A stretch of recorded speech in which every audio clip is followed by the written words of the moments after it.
The microphone in my hand was still warm from the mayor's grip when I turned it toward my father and asked him one question he could not answer. Where did the second account go, Warren? 300 people went silent at once.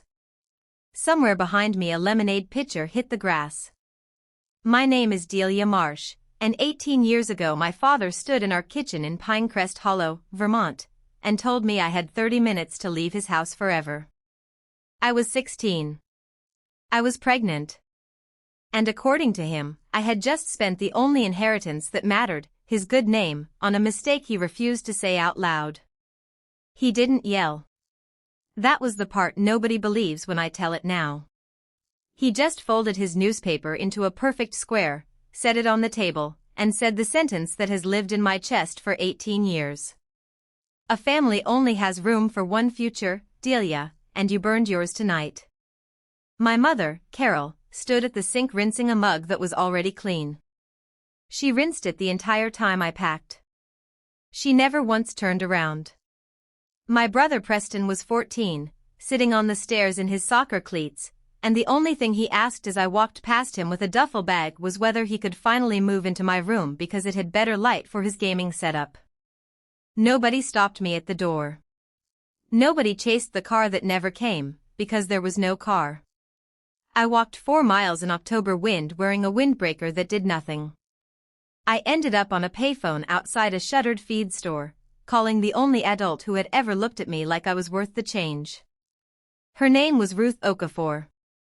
She ran the church quilting circle, she was 71, and she picked up on the second ring like she'd been waiting by that phone her whole life. Stay put, she said. I'm already grabbing my keys. She never asked what happened. She just made a bed in her spare room and told me the rules would come later, that first night was only for sleeping. But here's the part that should scare every parent who thinks a slammed door is the end of the story. The daughter you throw out doesn't disappear. She just stops needing you to survive. I got my equivalency diploma at Ruth's kitchen table, one arm cradling a swollen belly, the other holding a pencil. My son Micah was born the following June, 7 pounds and furious at the world before he'd even seen it. I held him under fluorescent hospital lights and made a promise that has never once cracked. Nobody was ever going to make this boy feel like an inconvenient investment. Ruth watched Micah while I went through community college on grants and stubbornness. Then I found the thing I was actually built for, forensic accounting, chasing numbers that had been taught to lie. I want you to remember that detail, because it matters more than anything else in this story. I spent the next 15 years learning how to read a spreadsheet the way other people read a face, looking for the flinch. By the time I was 30, I ran my own boutique audit firm, Marsh Ledger Solutions, 3 employees, one modest office above a bakery that made the whole building smell like cinnamon. Meanwhile, back in Pinecrest Hollow, my father's real estate business kept growing on paper and shrinking in every account that mattered. Preston tried 4 different careers in 18 years. A food truck that folded in 5 months. A cryptocurrency venture he wouldn't stop mentioning at Thanksgiving, if we'd still been invited to Thanksgiving. A gym membership reselling scheme. A car detailing business that existed for exactly 1 Vermont winter, every single failure, my father quietly refinanced something to cover. I know this because 4 years ago, a client walked into my office holding a stack of confusing loan documents, and the name on the parent company happened to be Warren Marsh. I sat there holding my own father's signature and said absolutely nothing except, "Let me take a closer look at this for you."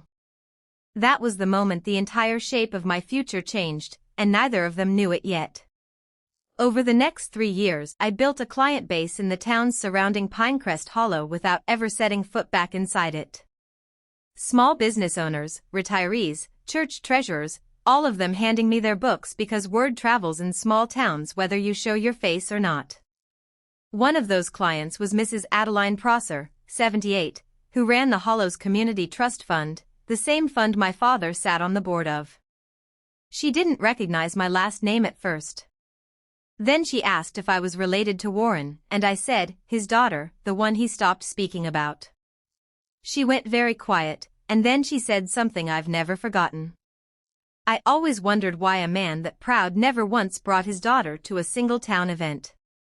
I adjusted her spreadsheet formulas and said nothing else that day.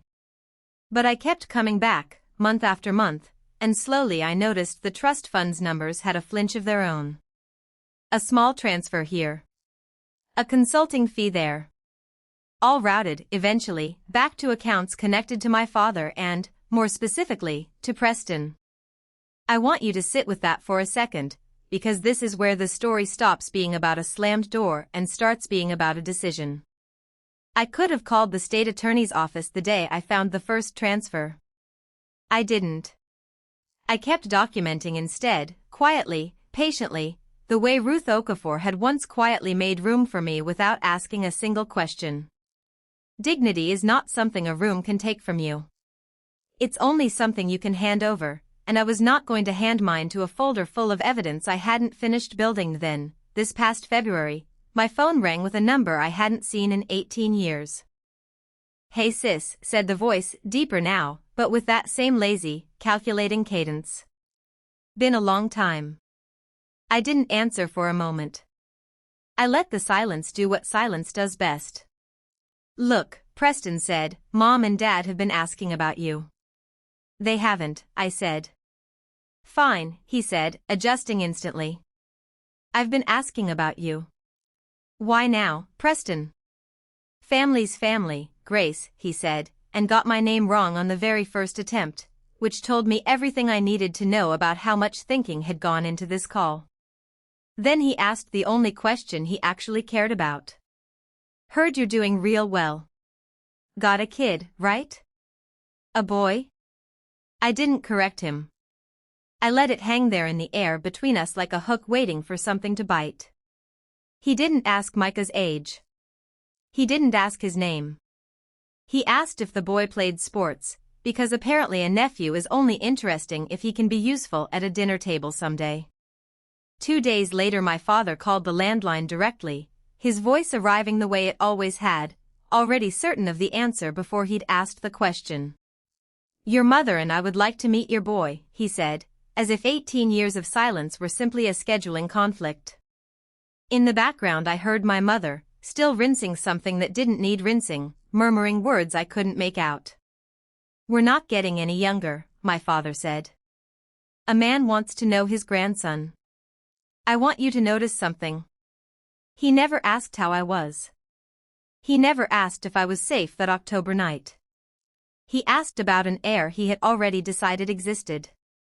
I told him there was a town fundraising festival in 3 weeks, the Pinecrest Hollow Founders Day Gala, and that I would be attending as a guest speaker for my firm's community work. "If you want to meet my child," I said, "you can come to that." He said, "Good, it's about time," and I could hear him already rehearsing how he would stand, how he would smile, how the whole town would watch him reclaim a daughter he had priced out of his life. He had no idea I had spent 3 years quietly assembling the ledger of every dollar he and Preston had moved through that trust fund. That night I sat my son down at our kitchen table. Micah was 17, sharper than I'd been at twice his age, and he listened to the whole story without blinking once. "They think I'm a little boy who plays sports," I told him. "Your uncle never even learned my actual voice enough to remember my name." Micah's jaw tightened in a way I recognized because it was my own. "I want to be there," he said. "Not for them. For me. I want to watch the moment they realize what they threw away. Then we go on our terms," I told him. "And I go with the one thing they never bothered to ask about." For the next 3 weeks, I worked with Mrs. Prosser and, quietly, with a state auditor I trusted, building a single clean document, one that traced every transfer, every falsified consulting invoice, every dollar that had vanished from a community trust meant for scholarship funds and senior meal programs. I did not send an angry letter. I did not post an accusation online. I have watched too many people burn their credibility trying to win an argument in public before they had the proof to survive it. The morning of the festival, Pinecrest Hollow looked exactly the way it did the day I left it, string lights over Main Street, the smell of kettle corn, the same gazebo where my father used to give his community appreciation speech every single June. He found me near the dessert table, wearing a blazer that cost more than my rent used to, and he opened his arms like 18 years hadn't happened. "Look at you," he said, "so grown, so successful." And then, immediately, "Where's the boy?" I told him Micah was already helping set up the guest speaker microphone by the gazebo, and I watched my father's face light up the exact way it used to when a new client signed a contract. At 2 o'clock, the mayor called me up to speak about our firm's work supporting local nonprofits. I thanked her, thanked the town, and then I asked if I could address one more piece of business regarding the Community Trust Fund audit the board had quietly commissioned me for last spring. Warren Marsh smiled from the front row like a man expecting applause. I read 3 numbers into that microphone. The first was the amount missing from the senior meal program. The second was the amount rerouted through a Shell consulting fee registered to Preston Marsh. The third was the amount transferred, 11 days ago, into a personal account belonging to my father. "Where did the second account go, Warren?" I asked again, and this time 300 people were waiting for an answer he did not have. His mouth opened. Nothing came out. My mother's rinsed mug analogy finally made sense to everyone watching, because for the first time in 18 years, Carol Marsh actually turned around. Preston tried to laugh it off, called it a misunderstanding, and then Mrs. Prosser stood up from the front row, 78 years old, steady as a judge, and said she'd already forwarded the full audit to the state attorney's office that morning. I didn't scream. I didn't cry. I had promised myself in a hospital room 18 years earlier that I would never again let this family see me unravel in public, and I kept that promise standing at that microphone too. I looked at my father one last time and said the only sentence I had left for him. "You had 30 minutes to decide I wasn't your future.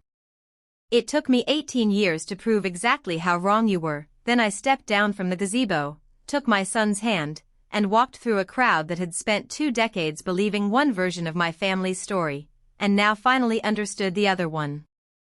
Life has a strange, patient way of settling its own accounts. It doesn't need our anger to do it. It just needs time and the truth waiting quietly in a ledger somewhere, for the day someone finally opens the book. What would you have done in my place, standing at that microphone with 18 years of silence behind you? Tell me where you're watching from tonight, and let's keep this journey going together.